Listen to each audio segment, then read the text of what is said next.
नए आइडियाज और इनोवेशन को आगे बढ़ाने का दुनिया का सबसे बड़ा मंच है इंस्पायर अवार्ड्स मानक, जहां कक्षा 6 से 10 तक के छात्र साइंस और टेक्नोलॉजी से संबंधित अपने आइडियाज और इनोवेशन को देश दुनिया तक पहुंचाने का मौका पा सकते हैं।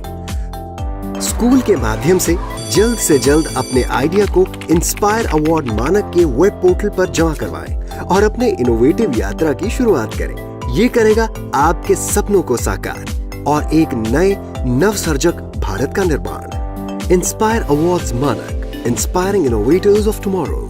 ज्यादा जानकारी के लिए www.inspireawards-bst.gov.in पर जाएं।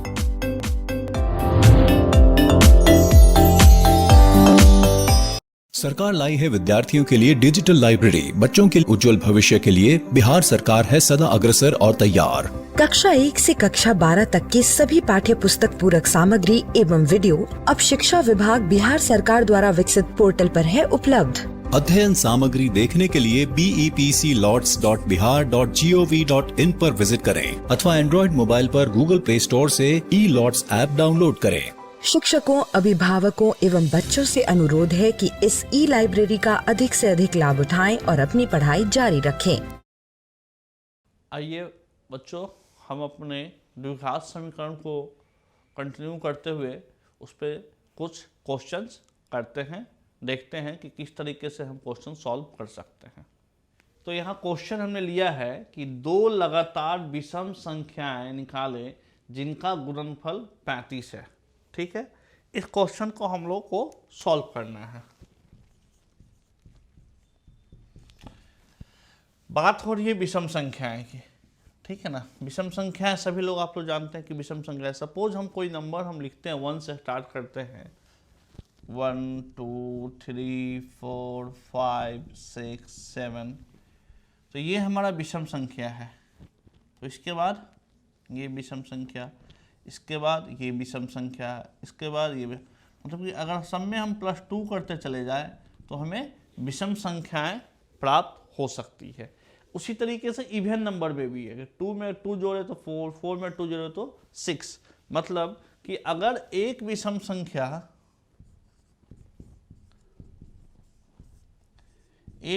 संख्या हमारा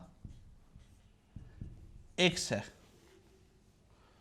ठीक है, पहला माना कि विषम संख्या हमारी x है, पहला विषम संख्या इसे हम लेते हैं, ठीक है। तो दूसरा हमारा क्या होगा, दूसरा विषम संख्या की बात करें तो आप देख सकते हैं कि पहले विषम संख्या में 2 ऐड किए तो हमें मिल जाता है। किसी में भी आप 2 ऐड करेंगे विषम संख्या में तो हमें एक विषम संख्या प्राप्त होगी, 2 हमेशा, क्योंकि 2 का डिफरेंस है। तो दूसरा हो जाएगा हमारा x + 2, ठीक है। अब क्वेश्चन के अनुसार, क्वेश्चन क्या कह रहा है, विषम संख्या जिनका गुणनफल की बात हो रही है, तो गुणनफल का मतलब हो गया x × x + 2 = 35। इसे करेंगे तो x² + 2x, 35 इस साइड आएगा तो -35 = 0। अब सेम हम आते हैं अपने प्रोसेस पे, -35x² इन दोनों का मल्टीप्लाई करने पे आ जाएगा। इसका अर्थ ये हो गया कि x² + 7x - 5x - 35 = 0, और x ले लेंगे कॉमन तो x + 7 आ जाएगा, और -5 ले लेंगे कॉमन तो भी x + 7 आ जाएगा। ये आप देख सकते हैं दोनों सेम है, साथ में क्वेश्चन सही है हमारा। एक आएगा x - 5 और x + 7 = 0। यहाँ से 2 आंसर आपको प्राप्त होगी, ध्यान दीजिएगा इस बात को। यहाँ से 2 आंसर प्राप्त होगा, एक की वैल्यू होगी x = 5 और दूसरी की वैल्यू होगी x = -7। यहाँ बोला जा रहा है विषम संख्या की बात हो रही है, तो ये हमारा विषम संख्या नहीं होगा। तो हमारा आंसर हो जाएगा x की वैल्यू 5 आ गई, और 5 + 2 कर देंगे, 5 + 2 कर देंगे तो हमारा आंसर 7। 5 और 7 ऐसी विषम संख्याएं हैं जिसको मल्टीप्लाई करने पे हमें 35 गुणनफल के रूप में आएगा। तो आपको समझना है बच्चों कि जो भी क्वेश्चन आपको दिए जाएंगे उस क्वेश्चन में जो बेसिक टर्म्स होंगे या यूं कह लीजिए जो उसका मेन कॉन्सेप्ट होगा, उस कॉन्सेप्ट के बिहाफ पे हम इक्वेशन का फॉर्मेशन करेंगे और उस इक्वेशन को सॉल्व करके उस क्वेश्चन को सॉल्व करेंगे। तो आइए देखते हैं एक और एग्जांपल। एक समकोण त्रिभुज का शीर्ष लंब उसके आधार से 7 सेंटीमीटर कम है। यदि कर्ण 13 सेंटीमीटर हो तो अन्य दो भुजाएं ज्ञात करें। तो ये क्वेश्चन है कि एक समकोण त्रिभुज की बात हो रही है, ठीक है। तो हम समकोण त्रिभुज इस तरीके से एक ले लेंगे, ठीक है, ए बी सी। समकोण त्रिभुज कह रहा है कि शीर्ष लंब जो है वो आधार से 7 सेंटीमीटर कम है। तो 7 सेंटीमीटर कम है मतलब अगर ये 1 सेंटीमीटर है तो शीर्ष लंब ये होगा हमारा, वो होगा x माइनस 7 सेंटीमीटर। आधार से 7 सेंटीमीटर कम है और कर्ण जो है वो हमारा 13 सेंटीमीटर है। ये हमारे क्वेश्चन में डाटा गिवन है। इसके बिहाफ पे हमें इक्वेशन का फॉर्मेशन करना है और उसे सॉल्व करना। क्वेश्चन क्या कह रहा है कि शीर्ष लंब जो है वो आधार से 7 सेंटीमीटर कम है। तो माना कि आधार हमारा जो है वो x सेंटीमीटर है, तो x माइनस 7 इससे 7 कम, तो x माइनस 7 सेंटीमीटर हमारा शीर्ष लंब हो गया और कर्ण की जो लंबाई है वो 13 सेंटीमीटर ऑलरेडी गिवन है, ठीक है। तो आइए इस पे हम लोग इसे अब सॉल्व करते हैं। तो पाइथागोरस प्रमेय आप लोग जानते होंगे। तो पाइथागोरस प्रमेय का यूज करने पे हम लोग क्या जानते हैं कि लंब का स्क्वायर प्लस आधार का स्क्वायर इक्वल टू कर्ण का स्क्वायर, ठीक है। ये पाइथागोरस प्रमेय सभी लोग आप लोग जानते हैं। इस पे हम अगर बैठाते हैं तो लंब हमारा क्या है, x माइनस 7 का होल स्क्वायर, आधार क्या है x का स्क्वायर और कर्ण क्या है 13 का स्क्वायर। तो अगर इसे हम सॉल्व करते हैं a माइनस बी का होल स्क्वायर, तो x square plus 7 square minus 2 into a into b, तो 2 into a into b plus x square equal to 169। यहाँ से अगर हम बात करें तो एक्स स्क्वायर और एक्स स्क्वायर ऐड हो जाएंगे, तो ये हो जाएगा आपका 2x square plus 49 minus 14x equal to 169। 169 हमारा इस साइड आएगा, तो 2x square minus 14x plus 49 minus 169 equal to 0। तो हमारा इक्वेशन बना 2x स्क्वायर माइनस 14x और 49 इसमें से हम माइनस कर देंगे तो हमारा आ जाएगा माइनस 120 इक्वल टू 0। अब हमें इसे सॉल्व करना है। हमें सॉल्व करना है इस तरीके से कि इन दोनों को जब मल्टीप्लाई करेंगे हम, सिंपली आपको ध्यान देना है कि इन दोनों के मल्टीप्लाई करने पे हमें 240x स्क्वायर माइनस में ये आता है। अब हमें इस तरीके से इसे ब्रेक करना है कि ये ब्रेक करने पे हमें 240x स्क्वायर हमें ये दे दे, ठीक है। अब सिंपली एक चीज़ और भी आप कर सकते हैं, देख रहे हैं यहाँ पे कि 2 सभी में कॉमन है, तो 2 यहाँ से हम क्या करें हटा देते हैं, तो ये कैंसिल आउट, ये हो जाएगा 7 और ये हो जाएगा 60। तो ये आ जाएगा x square minus 7x minus 60 equal to 0। तो अब क्या हो गया, अब 60x स्क्वायर पे, अब माइनस 240 पे बात ना करके 60x स्क्वायर पे बात हो सकती है। तो यहाँ से अगर हम सॉल्व करें तो हम आसानी से इसे लिख सकते हैं x स्क्वायर माइनस 7x है तो प्लस 12x माइनस में रखेंगे, अब प्लस 5x। 12 में से 5 गया तो 7 और 12 5 जा 60 आ जाएगा ये, तो माइनस 60 इक्वल टू 0। और x यहाँ से कॉमन लेंगे तो ये आ जाएगा x माइनस 12, और 5 कॉमन लेंगे तो आ जाएगा x माइनस 12 इक्वल टू 0।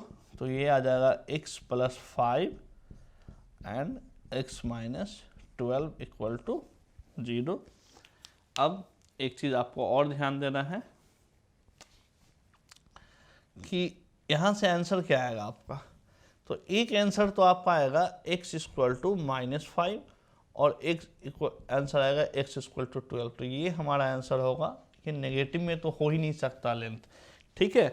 तो हम यहाँ देखें कि हमने पहले क्या किया कि सबसे पहले जो क्वेश्चन में गिवन थे कॉन्सेप्ट, उसके बिहाफ पे हमने ये फिगर ड्रॉ किया, फिर यहाँ से हमने क्वेश्चन के अनुसार ये इक्वेशन फॉर्म किया और उसे लास्ट में सॉल्व किया, जहाँ से वैल्यू आ गई हमारे पास, x की वैल्यू आ गई 12। तो x की वैल्यू 12 आ गई तो हमारा आधार हो गया 12 सेंटीमीटर, और 12 माइनस 7 की बात हो रही है तो 12 माइनस 7 हो जाएगा 5 सेंटीमीटर। तो हमारा जो लंब हो गया वो हो गया 5 सेंटीमीटर। इस तरीके से हमने दोनों भुजाओं की लंबाई निकाल ली। आइए सॉल्व करते हैं एक और एग्जाम्पल। दो लगातार धनात्मक पूर्णांक ज्ञात करें जिनके वर्गों का योग 365 हो। ध्यान से फिर से सुनेंगे एक बार। दो लगातार धनात्मक पूर्णांक मतलब पॉजिटिव इंटीजर्स ज्ञात करें जिनके वर्गों का स्क्वायर्स का सम योग 365 हो। तो क्वेश्चन में क्या कह रहा है, उससे पहले एक बेसिक कॉन्सेप्ट फिर से क्लियर करते हैं हम लोग, ठीक है। ध्यान दीजिएगा, इसमें कहा गया है कि धनात्मक पूर्णांक मतलब अगर नंबर की देखें 1 2 3 4 5 6 7 सो ऑन, पॉजिटिव इंटीजर धनात्मक पूर्णांक की बात की गई है, तो इन दोनों का डिफरेंस क्या है, +1 +1 +1 +1 +1 +1। तो आप देख सकते हैं कि पॉजिटिव इंटीजर्स में अगर 1 हम ऐड कर दे तो हमें नेक्स्ट धनात्मक पूर्णांक मिल जाएंगे। तो इस तरीके से अगर पहला हमने माना कि x है तो दूसरा क्या होगा हमारा x + 1। ये हमारे धनात्मक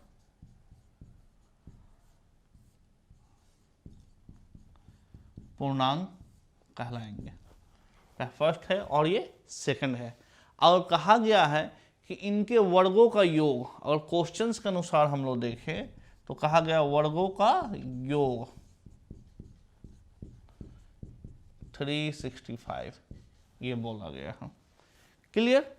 धनात्मक पूर्णांक जो है, दो धनात्मक लगातार धनात्मक पूर्णांकों के वर्गों का योग 365 है। हमने फॉर्मेशन अब कर लिया इक्वेशन का, और इसे सॉल्व करते हैं तो x square plus 1 plus 2x equal to 365। यहाँ से 2x स्क्वायर प्लस 2x 365 इस साइड आएगा तो +1 माइनस 365 इक्वल टू 0। यहाँ से 2x स्क्वायर प्लस 2x और माइनस 364 इक्वल टू 0। सिंपली अब इसमें से 2 कॉमन ले लेते हैं। अगर हम सभी में से अगर हम 2 कॉमन ले लेते हैं तो 2 कॉमन लेने पे हमें क्या मिलेगा, x square plus x minus 182 equal to 0। अब मिडिल टर्म स्प्लिट हम इसे इस तरीके से ब्रेक करेंगे कि इन दोनों के गुणनफल के इक्वल आ जाए, मतलब -182 x स्क्वायर। तो इसे आसानी से x square plus 14x minus 13x minus 182 equal to 0। आप साइड में आप पढ़ के देख सकते हैं। आप सिंपली आप क्या कीजिए 14 इंटू 13 करके देख लीजिए।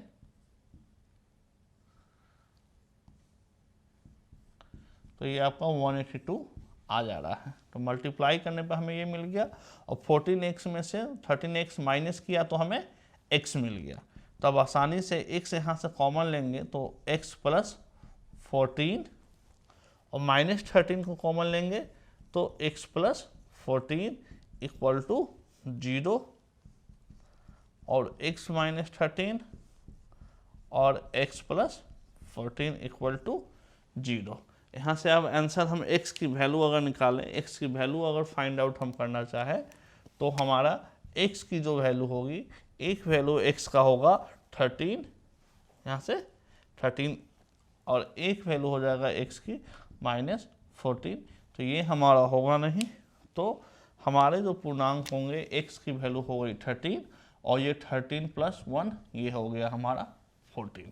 तो इस तरीके से आपने देखा कि कैसे हमने जो वर्ड प्रॉब्लम्स है हमारे, उस वर्ड प्रॉब्लम से हमने इक्वेशन का फॉर्मेशन किया, और उस इक्वेशन को उस द्विघात समीकरण को हम सॉल्व किए और वैल्यू प्राप्त किया।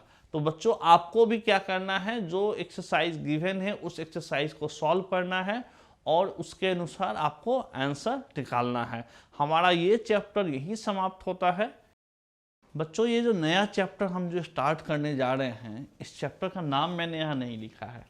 आप भी सोच रहे होंगे कि चैप्टर का सर ने नाम नहीं लिखा है तो चैप्टर है क्या।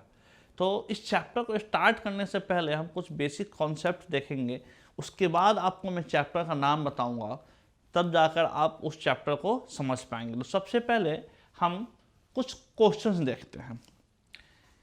एक सिंपल सा है एग्जाम्पल हम ले रहे हैं। इस एग्जाम्पल को देखकर आप बताइएगा कि मान लीजिए ये है 1 2 3 4 5, ये हमें नंबर गिवन है, ठीक है। और आप ही के क्लास में से मैंने 2 स्टूडेंट को बोला कि ज़रा इस नंबर को लिख के दिखाओ कि तुम्हारे दिमाग में क्या चल रहा है, लिखने का तरीका क्या हो सकता है। तो बोला ठीक है, इस नंबर को मैं लिख के दिखाता हूँ।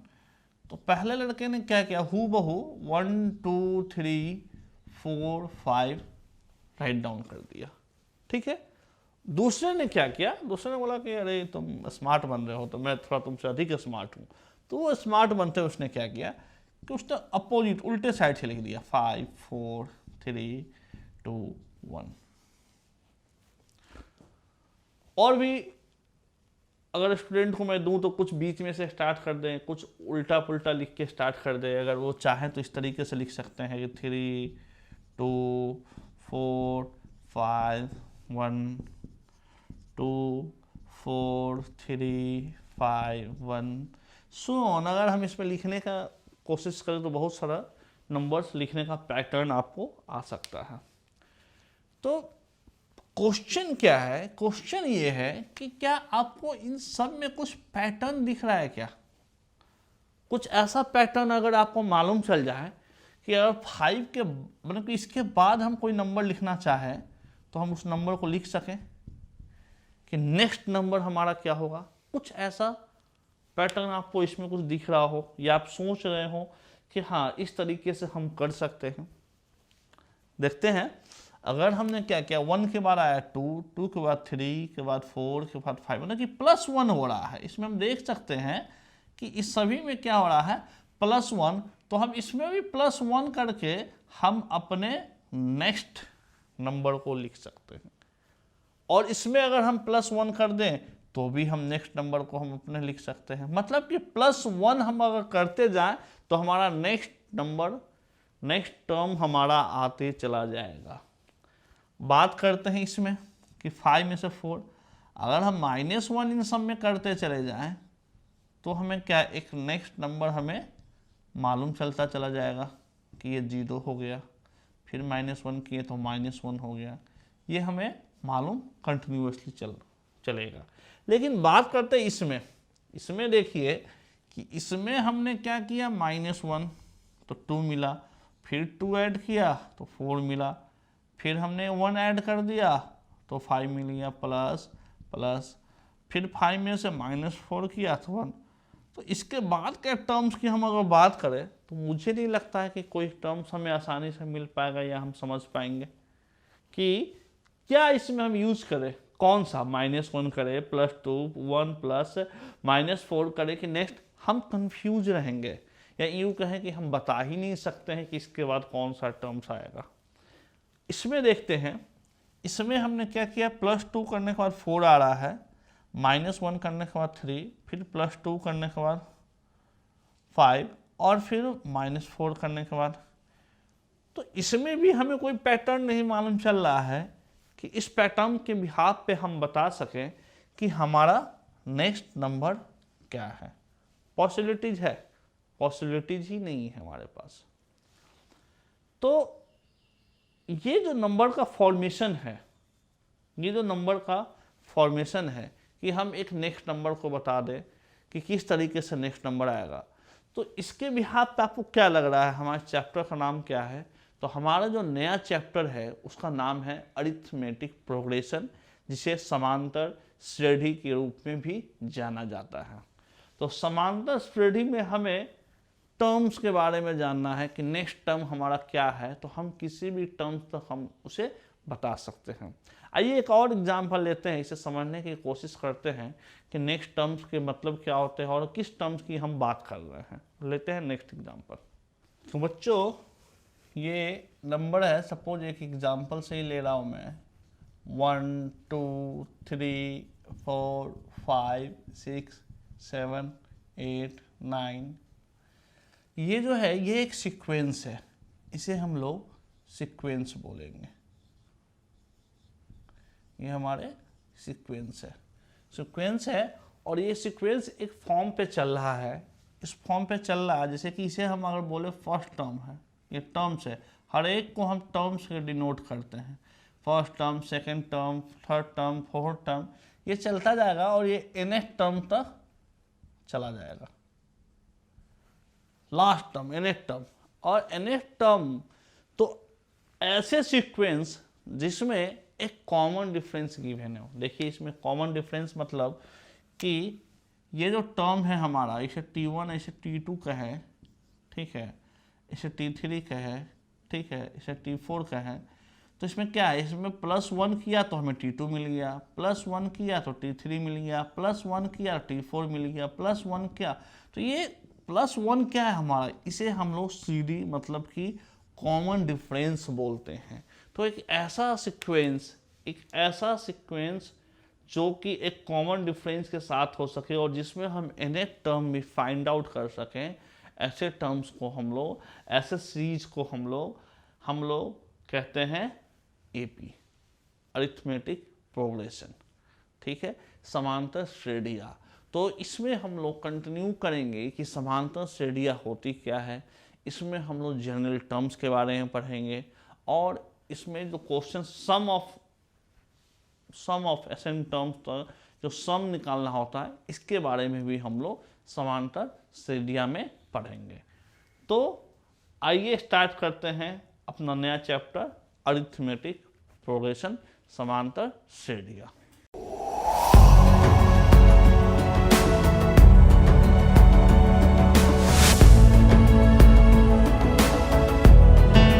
नमस्कार। आप शिक्षकों द्वारा दी गई अच्छी शिक्षा से आज लाखों विद्यार्थी इनोवेशंस कर रहे हैं। उन सभी को इंस्पायर अवार्ड्स मानक में हिस्सा लेने प्रोत्साहित कीजिए। करना है इतना कि आपके विद्यालय के 6ठी से 10वीं कक्षा के छात्र और छात्राएं साइंस और टेक्नोलॉजी पर आधारित अपने इनोवेटिव आइडियाज आपके पास जमा करें ताकि वो DST और NIF द्वारा आयोजित इंस्पायर अवार्ड्स मानक प्रतियोगिता में हिस्सा ले सकें। 1 लाख छात्रों को 10-10 हजार रुपए मिलेंगे अपने आइडियाज को प्रोटोटाइप्स बनाने के लिए। फिर छात्र डिस्ट्रिक्ट, स्टेट और नेशनल लेवल पर अपने इनोवेशंस को दिखाएंगे, फिर प्राइजेस और सम्मान पाएंगे। तो आज ही अपने स्टूडेंट्स को हिस्सा दिलवाएं इंस्पायर अवार्ड्स मानक में।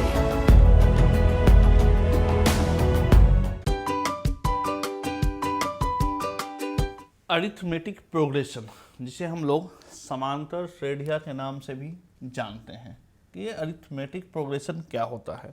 सिंपल सा है, आपने कुछ देखा होगा कि एक समूह था, समूह किस चीज़ का, नंबर्स का समूह आपने देखा 1 2 3 4 5 6, या कह लीजिए 2 4 6 8, या यूँ कह लीजिए 10 8 6 4। तो क्वेश्चन क्या आता है कि आखिर समांतर श्रेणियाँ होती क्या है, या समांतर श्रेणियाँ हम कैसे पहचानेंगे कि समांतर श्रेणियाँ है ये, या अरिथमेटिक प्रोग्रेशन है हमारा। तो आइए हम लोग स्टार्ट करते हैं, जानने की कोशिश करते हैं कि अरिथमेटिक प्रोग्रेशन होता क्या है, या अरिथमेटिक प्रोग्रेशन को हम कैसे पहचान सकते हैं, इसके जनरल टर्म्स क्या होते हैं, इसके लास्ट टर्म क्या होते हैं, किस तरीके से जो कॉन्सेप्ट है हम एक एक करके सीखने की कोशिश करते हैं। तो आइए स्टार्ट करते हैं अपना अरिथमेटिक प्रोग्रेशन। अरिथमेटिक प्रोग्रेशन या एपी, या इसी को हम लोग कहते हैं समांतर श्रेणी। समांतर श्रेणी होता क्या है, किसे कहते हैं? एक समांतर श्रेणी संख्याओं की एक ऐसी सूची है जिसमें प्रत्येक पद पहले पद के अतिरिक्त अपने पद में एक निश्चित संख्या जोड़ने पे प्राप्त होता है। ध्यान से समझिएगा कि एक समांतर श्रेणी संख्याओं की एक ऐसी सूची है, जिसमें प्रत्येक पद अपने पद में एक निश्चित संख्या जोड़ने पे प्राप्त होता है। सिर्फ पहले पद को अगर छोड़ दिया जाए तो हमें नेक्स्ट पद को प्राप्त करने के लिए एक संख्या को ऐड करना होगा। और यह निश्चित संख्या कहलाता क्या है? यह निश्चित संख्या एपी का सार्व अंतर, जिसे हम लोग कॉमन डिफरेंस कहते हैं। आइए इसे एग्जाम्पल से समझते हैं। तो जैसा कि हमने डेफिनेशन देखा कि ऐसा समूह जिसमें पहले समूह को छोड़ के, जो हमारा फर्स्ट टर्म है, पहला पद है, फर्स्ट टर्म को छोड़ के हर एक टर्म में कुछ नंबर को हम अगर ऐड करते हैं तो हमें नेक्स्ट टर्म हमें है जो प्राप्त होता है। तो देखने की समझने की कोशिश करेंगे। ये हमारा पहला टर्म है जिसे हम ए से भी डिनोट कर सकते हैं, या T1 से डिनोट किया, T1 T2 T3 T4 T5 या T6, या ए से डिनोट कर सकते हैं A1 A2 A3 A4 A5 A6 and so on. तो पहला, अपना डेफिनेशन में ध्यान दीजिएगा, पहला जो पद है, पहला जो टर्म्स है, उसे छोड़कर अगर हम इसमें बात करें तो हमें A2 किस तरीके से प्राप्त हो रही है? तो A2 प्राप्त हो रही है जब हम A1 में हम क्या कर रहे हैं, 1 ऐड कर रहे हैं। ठीक है, तो A3 कैसे प्राप्त हो रही है? A3 प्राप्त हो रही है जब हम A2 में 1 ऐड कर रहे हैं। तो A4 कैसे प्राप्त हो रही है? तो A4 कैसे प्राप्त हो रही है कि A3 में जब हम 1 ऐड कर रहे हैं। तो आप देख सकते हैं कि कंटिन्यूसली सभी में 1 तो ऐड करना ही पड़ रहा है। आखिर ये 1 है क्या? इसी 1 को कहा गया है कॉमन डिफरेंस। इसे हम लोग बोलते हैं कॉमन डिफरेंस, जिसे हम लोग सार्व।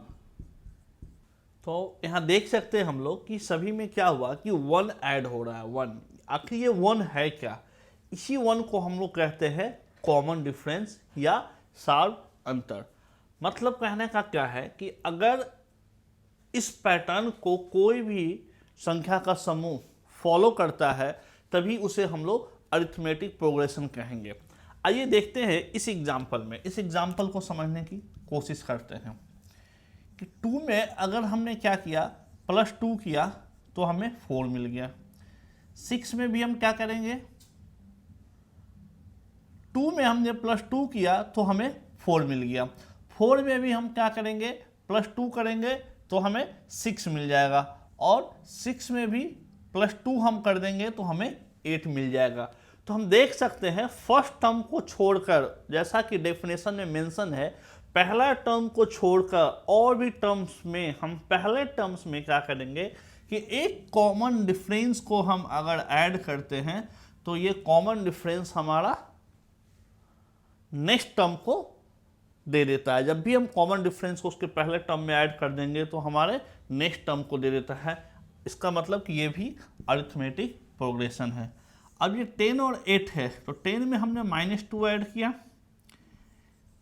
इसमें भी हमने क्या ऐड कर दिया, -2, इसमें भी -2। जब भी -2 हम ऐड करते हुए जा रहे हैं तो हमें नेक्स्ट टर्म हमें मिलता जा रहा है। तो इस तरीके से अरिथमेटिक प्रोग्रेशन आप लोग को समझ में आ गई, बिल्कुल। तो ये इस चीज़ का ध्यान देना है आपको कि अरिथमेटिक प्रोग्रेशन में अगले टर्म से पहले पिछले टर्म्स में अगर हम किसी कॉमन डिफरेंस जो हमारा होता है या किसी नंबर को हम ऐड करते हैं तो वो नंबर ऐड करने के बाद नेक्स्ट टर्म हमें दे देगा। अच्छा, अब बात आती है कि कॉमन डिफरेंस। तो कॉमन डिफरेंस जो है हमारा वो पॉजिटिव भी हो सकता है, नेगेटिव भी हो सकता है और जीरो भी हो सकता है। तो इस बात को ध्यान देना है, समझने की कोशिश करना है कि ऐसा नहीं है कि हमारा कॉमन डिफरेंस सिर्फ पॉजिटिव ही होगा। कॉमन डिफरेंस हमारे पॉजिटिव भी हो सकते हैं, नेगेटिव भी हो सकते हैं और जीरो भी हो सकते हैं। आइए देखते हैं नेक्स्ट टॉपिक। संख्याओं की निम्नलिखित सूचियों में से कौन कौन से एपी नहीं है? यदि इनसे कोई एपी है तो उसके अगले 2 पद लिखिए। तो ये क्वेश्चन है, आइए इसे सॉल्व करते हैं। तो ये 2 एग्जाम्पल दिया हुआ है, इसमें से हमें पहचानना है कि कौन सा एपी है, कौन सा एपी नहीं है। अगर एपी है तो उसके नेक्स्ट 2 टर्म्स भी हमें लिखना है। तो सिंपली हम पहले इस एग्जाम्पल को हम लोग देखते हैं। ये हमारा A1, ये हमारा A2, A3, A4। तो ध्यान से देखिए, A2 हमारा क्या है? अगर हम A2 में हमें निकालना है तो सिंपली हम क्या करेंगे, हमें इसमें देखना है कि इसमें हमने 6 ऐड किया, मतलब कि 10 - 4, ठीक है। 10 - 4 हमें 6 दे रहा है, मतलब कि 6 हमारा कॉमन डिफरेंस है। ये A2 नहीं समझिए, ये हमारा 6 क्या आ रहा है, कॉमन डिफरेंस आ रहा है। A3 में से A2 माइनस कीजिए तो 16 में से आप 10 माइनस कीजिए, ये भी 6 आ रहा है। 22 में से आप क्या कीजिए, आपको 16 माइनस कर देना है, तो ये भी हमें 6 दे रहा है। तो ध्यान दीजिएगा कि इन सब में एक कॉमन डिफरेंस हमें मिल रहा है, और कॉमन डिफरेंस हमें क्या मिल रहा है, 6। मतलब कहने का क्या है कि अगर हमें A2 में क्या करें, A1 + 6 कर दें, A3 में क्या कर दें, A2 + 6 कर दें, A4 में क्या कर दें, A3 + 6 कर दें, तो हमें नेक्स्ट हमें मिलता जा रहा है। इसका मतलब क्या है, कि कॉमन डिफरेंस जो 6 होने से हमें क्या है कि ये हमारा AP में है। इसे हम कह सकते हैं कि ये हमारा AP में है। और सेम इसे हम सॉल्व करते हैं। ये हमारा A1, A2, A3, A4, A5, A6, A7, A8, A9, ठीक है। अगर हमने A9 में से A8 माइनस किया, 9 में से 8, तो 3 - 3 क्या दे दिया हमें, 0 दे दिया, ठीक है। कॉमन डिफरेंस हम किस तरीके से निकाल सकते हैं, कॉमन डिफरेंस निकालने का सिंपल सा ये है कि पहले के टर्म्स में से उसके जस्ट पहले का टर्म्स को हम माइनस कर दें तो हमें कॉमन डिफरेंस मिल जाएगा, ठीक है। तो जैसे कि A9 में से A8 माइनस किया, 0 आ गया। A8 में से हम क्या करेंगे, A7 को माइनस कर देंगे, ये 3 - 3 ये भी 0 आ जाएगा। और A7 में से A6 माइनस कर दिया हमने, तो 3 - 2 ये 1 आ गया। तो देख सकते हैं कि यहाँ कॉमन डिफरेंस डिफरेंट तरीके का आ रहा है। तो कॉमन डिफरेंस होने की वजह से हम ये कह सकते हैं कि ये हमारा AP नहीं है, क्योंकि कॉमन डिफरेंस सेम नहीं। सेम यहाँ पे आप देखिए, 2 - 1 कीजिएगा तो 1 आ रहा है, और 1 - 1 0, 2 - 2 0, तो 1 0 दोनों आ रहा है। इसका अर्थ ये है कि ये जो कॉमन डिफरेंस दोनों में सेम नहीं आ रहा है, तो ये हमारा AP बिल्कुल भी नहीं होगा। तो आप समझ चुके हैं कि AP किसे कहते हैं। AP को हम पहचानने का सबसे आसान तरीका क्या है कि सिंपली आप क्या करेंगे, किसी टर्म्स में सबसे जस्ट पहले को टर्म को हम माइनस करेंगे और 2-3 को कंटिन्यू इस तरीके से करेंगे, तो कॉमन डिफरेंस है जो सेम आना चाहिए। क्योंकि सेकेंड टर्म्स को हमें पाने के लिए पहले टर्म्स में हम एक नंबर, मतलब कि कॉमन डिफरेंस को ही हम ऐड करते हैं, तो हमें सेकेंड टर्म्स मिलता है। आइए इसी आधार पे हम लोग सीखते हैं general terms of an AP. दी हुई एपी के प्रथम 4 पद लिखिए, जबकि प्रथम पद ए और सार्व अंतर डी निम्नलिखित है। तो क्वेश्चन में हमें फर्स्ट टर्म दिया हुआ है और कॉमन डिफरेंस दिया हुआ है। तो 4 पद अगर हमें लिखने की ज़रूरत है तो आप सिंपली क्या लिखेंगे, पहला तो हमें दे दिया गया, तो a1 हमारा हो गया 10, तो a2 क्या होगा a1 प्लस d, 10 प्लस 10 ये हो गया हमारा पास 20। a3 क्या होगा a2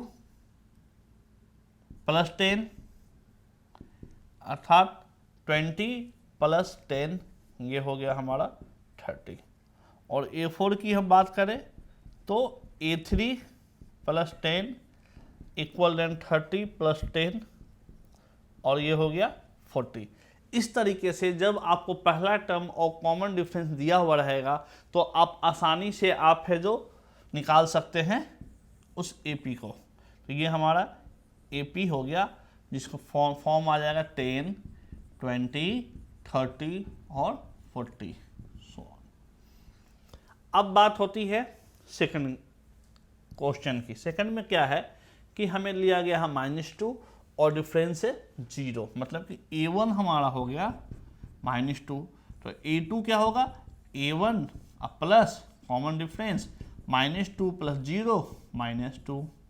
a3 क्या होगा a2 plus common difference -2 plus 0 -2। और a4 क्या होगा a3 plus d common difference -2 plus 0 -2। तो आप देख सकते हैं, जो कि हमने थोड़ी देर पहले ही पढ़ा था, कि कॉमन डिफरेंस हमारा पॉजिटिव, नेगेटिव और 0 ये तीनों हो सकता है। ठीक है, तो पॉजिटिव और नेगेटिव हमने तो देख लिया था, और यहाँ आप देख सकते हैं कि हमारा 0 भी अवेलेबल है। तो हमारे जो एपी होंगे वो होंगे -2, -2, -2, -2। मीन्स इसे आप लिख सकते हैं -2, -2, -2 और -2 शोन। ये हमारा एपी होगा। तो बच्चों ध्यान देना है आपको कि अगर आपको फर्स्ट टर्म और डिफरेंस दिया हुआ है तो आप आसानी से एपी को लिख सकते हैं। अगर आपको एपी दिया हुआ है तो आप उसमें फर्स्ट टर्म भी पहचान सकते हैं और कॉमन डिफरेंस भी निकाल सकते हैं। कॉमन डिफरेंस निकालने के लिए आसानी से आपको क्या करना है कि सेकेंड टर्म्स में से पहले टर्म्स को माइनस कीजिए, थर्ड टर्म में से सेकंड टर्म को, कि एक अगले टर्म से पीछे के टर्म्स को आप माइनस कर देंगे तो आप आसानी से कॉमन डिफरेंस पा सकते हैं। तो अर्थमेटिक प्रोग्रेशन का सिंपल जो बेसिक कॉन्सेप्ट था वो आप लोग पा लिए हैं। अब यहीं से हम लोग सीखेंगे कि general terms of an AP क्या होगा। तो जनरल टर्म्स ऑफ एपी सीखने से पहले हमें इस चीज़ की आवश्यकता थी कि आप समझ जाइए कि अच्छा आप देख सकते हैं कि हमने क्या किया, a2 में a1 प्लस डी किया, a1 प्लस डी। तो a3 में क्या होगा, अगर आप बात करें कि हमने a2 में क्या किया a1 प्लस डी, a3 में क्या होगा a2 plus D. a2 plus D का मतलब क्या हो गया कि a1 plus D means a1 plus 2d। a4 में आप क्या करेंगे, a4 में आप ऐड करेंगे a3 प्लस डी, और a3 हमारा क्या है a1 प्लस 2d और ये प्लस डी मीन्स हमारा a1 प्लस 3d। आप देख सकते हैं कि आप कॉमन डिफरेंस जिस टर्म्स का हमें चाहिए, सिंपली आप देखने की समझने की कोशिश कीजिएगा कि जिस कॉमन हमें जिसका टर्म्स चाहिए, सपोज हमें कॉमन डिफरेंस हमें टर्म्स चाहिए था a4, तो a4 को हम इस तरीके से लिख सकते हैं कि a1 plus n-1 into D. ये हो सकता है क्या हमारा? सेम हमने इसी कॉन्सेप्ट को या इस कॉन्सेप्ट को हमने इस तरीके से दिखाया है आपको। तो हमें चाहिए था 4 टर्म, बात समझने की कोशिश, हमें चाहिए था 4 टर्म। तो 4 टर्म मीन्स a4, तो 4 टर्म चाहिए था। तो हमने क्या किया a1 plus n minus one, n term की बात हम कर रहे हैं, n minus one into D हमने ले लिया है, मतलब n माइनस वन करेंगे तो n की जगह पे हम वैल्यू क्या पुट करेंगे, 4 माइनस वन। अब 4 माइनस वन मतलब कि a1 प्लस 3d, ये टर्म्स जो है हमारा जनरल टर्म्स कहलाएगा। तो आइए पढ़ते हैं general terms. General term of an AP हम लोग देखते हैं। सिंपली आप देख सकते हैं कि अगर हमें A2 की आवश्यकता है तो हम क्या करते हैं, A1 प्लस डी। A3 की आवश्यकता है तो हम क्या करेंगे, A3 में हम लोग करते हैं A2 प्लस डी। ठीक है, अगर A2 की वैल्यू को पुट करें हम तो ये हमारा क्या आ जाएगा, A1 प्लस डी और plus D means A1 plus 2d। अगर हम A4 की हम बात करें तो A4 हमारा क्या आ जाएगा, A3 प्लस डी, सिंपल। और A3 हमारा क्या आ जाता है, A3 जो हमारा हो जाता है वो होता है A1 plus 2d, A1 plus 2d plus d means A1 plus 3d। इस तरीके से अगर हम an की बात करें कि हमारा an टर्म्स का क्या होगा, तो ये होगा A1 plus n minus one into D. ध्यान देने वाली बात है, n minus one into D ये क्यों होगा, हम डायरेक्ट इस पे समझने की कोशिश करते हैं। ये आया किस तरीके से, तो आप देख सकते हैं इसी तरीके से आया, सिंपल हमने टर्म्स को ऐड करते गए हैं कॉमन डिफरेंस में टर्म्स को, तो हमें an टर्म्स। अब an की हम बात करते हैं, an अर्थात हम कुछ भी रख सकते हैं। सपोज हमने रखा A5, तो A5 हमने रखा तो सिंपली आप जान लें क्या होगा, A4, ठीक है, और प्लस d, ये हमारा होगा A5। ठीक है, अच्छा A4 प्लस d। अब यहां से आप देख सकते हैं कि A4 प्लस d का मतलब क्या होगा, हम A4 की जगह लिख सकते हैं A1 प्लस 3d अब प्लस d, इसको लिख सकते हैं A1 प्लस 4d, मतलब कि first term plus 4 into common difference, 4 into 4 मतलब कि 4 हमारा क्या है, 4 टर्म्स की हम बात कर रहे हैं, फोर्थ नंबर। तो हमने क्या किया, इसकी जगह रखा an, ठीक है, an, तो ये A1 सिंपल आ गया। इस 4 फिफ्थ टर्म की बात करें तो 4 से मल्टीप्लाई कि n माइनस n की हम बात कर रहे हैं तो n माइनस वन लेंगे और इंटू डी कर देंगे। सिंपली अगर इसी पे हम अगर A5 को हम रखें तो हमारा क्या होगा, n की जगह हमने रखा 5, तो A5 equal to A1 plus 5 minus one into D means A1 plus 5 minus one, ये हो जाएगा 4d। ये देखिए सेम आ गया हमारा आंसर। तो general term of an AP किस तरीके से आया, ये आपने देखा कि हम सिंपली जो हम सिंपल काम कर रहे हैं, हमारा first term of common difference के ऊपर जो वर्क हो रहा है उसी के बिहाफ पे हमने यहाँ फाइंड आउट किया general term of an AP. आइए इस पे कुछ क्वेश्चंस करते हैं। एक एपी 2, 7, 12, डॉट डॉट डॉट का 10वां पद ज्ञात कीजिए। क्वेश्चन है एपी 2, 7, 12, डॉट डॉट डॉट का 10वां पद ज्ञात कीजिए। ये तो क्वेश्चन है, इसमें हमें 10वां पद निकालने की आवश्यकता है। तो इस क्वेश्चन को सबसे पहले सॉल्यूशन करने से पहले हम अपने a की वैल्यू निकालेंगे। तो a की वैल्यू हमारा क्या है 2, हम डिफरेंस निकालेंगे तो डिफरेंस निकाल सकते हैं 7 माइनस 2, ये आ गया 5। अब हमें बोला है 10वां पद, मतलब कि A10 की, तो जनरल फॉर्म में A10 इक्वल टू, ठीक है, 10वां पद की बात हो रही है, तो A10 equal to A plus n minus one into D. तो A की वैल्यू क्या है 2 प्लस n की वैल्यू है 10 माइनस वन, डी हमारा है 5, तो आ जाएगा 2 प्लस 10 माइनस वन या 9 इंटू 5 मीन्स 2 प्लस 45 और ये आ गया 47। तो general terms of an AP के हेल्प से हमने आसानी से इसका 10वां पद हमें चाहिए था वो हमने निकाल लिया था। आप समझ सकते हैं कि जनरल टर्म्स ऑफ एपी का हेल्प हम किस तरीके से ले सकते हैं, क्योंकि अगर आप सोच के देखिए ना, आपको अगर इसमें कहा है कि 250 बार टर्म्स बताइए तो 250 बार हम इसे ऐड थोड़ी करते चले जाएंगे, पूरा का पूरा टाइम हमारा इस क्वेश्चन को सॉल्व करने में लग जाएगा। तो जनरल टर्म्स की हेल्प से हम लोग आसानी से इसे हम सॉल्व कर सकते हैं। आइए लेते हैं एक और example. AP 21, 18, 15, dot dot dot का कौन सा पद -81 है।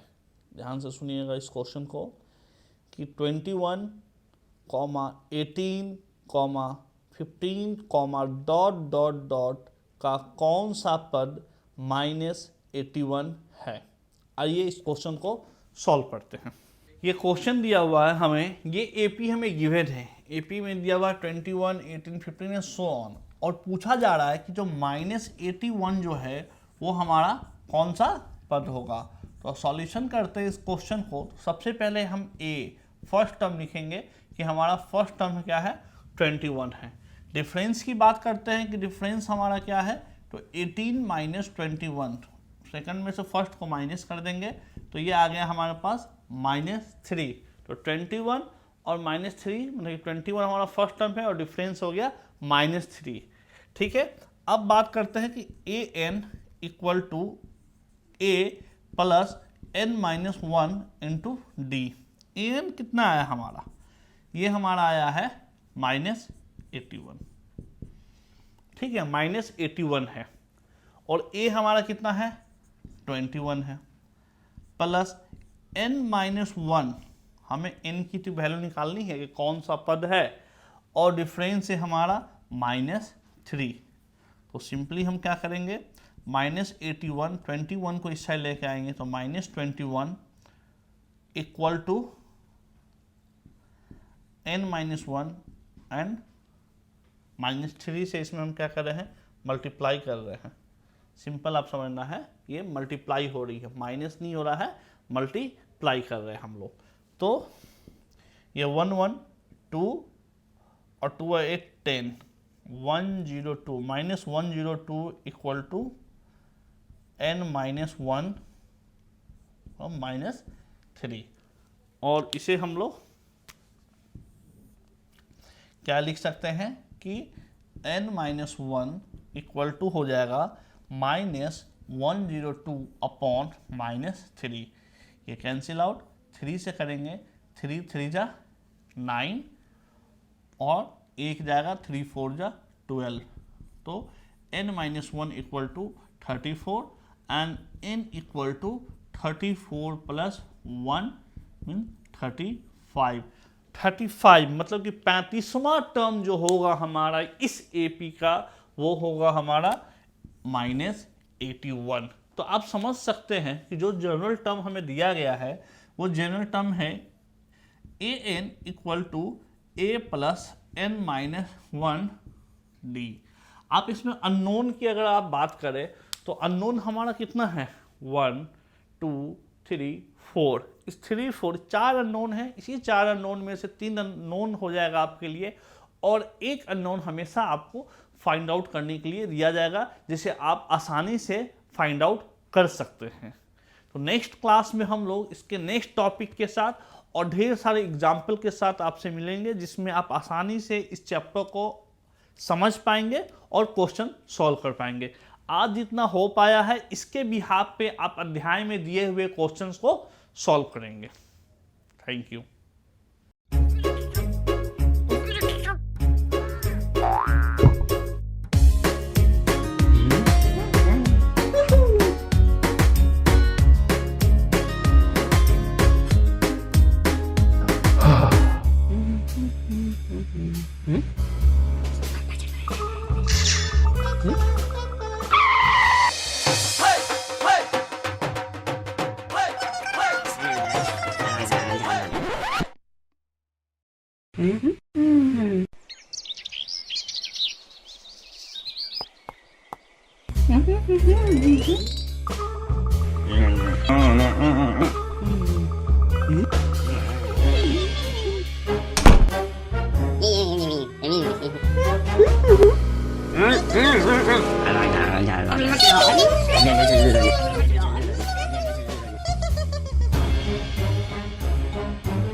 desde el COVID que ya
नए आइडियाज और इनोवेशन को आगे बढ़ाने का दुनिया का सबसे बड़ा मंच है इंस्पायर अवार्ड्स मानक,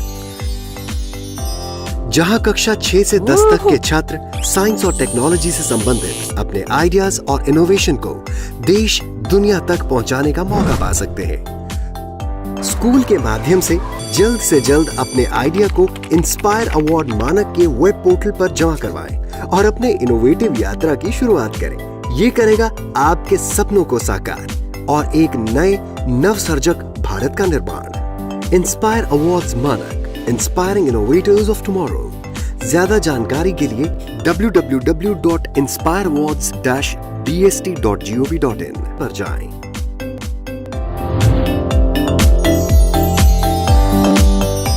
सरकार लाई है विद्यार्थियों के लिए डिजिटल लाइब्रेरी। बच्चों के उज्जवल भविष्य के लिए बिहार सरकार है सदा अग्रसर और तैयार। कक्षा 1 से कक्षा 12 तक की सभी पाठ्य पुस्तक पूरक सामग्री एवं वीडियो अब शिक्षा विभाग बिहार सरकार द्वारा विकसित पोर्टल पर है उपलब्ध।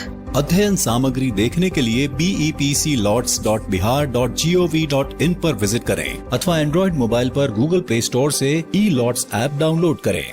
शिक्षकों, अभिभावकों एवं बच्चों से अनुरोध है कि इस ई लाइब्रेरी का अधिक से अधिक लाभ उठाएं और अपनी पढ़ाई जारी रखें।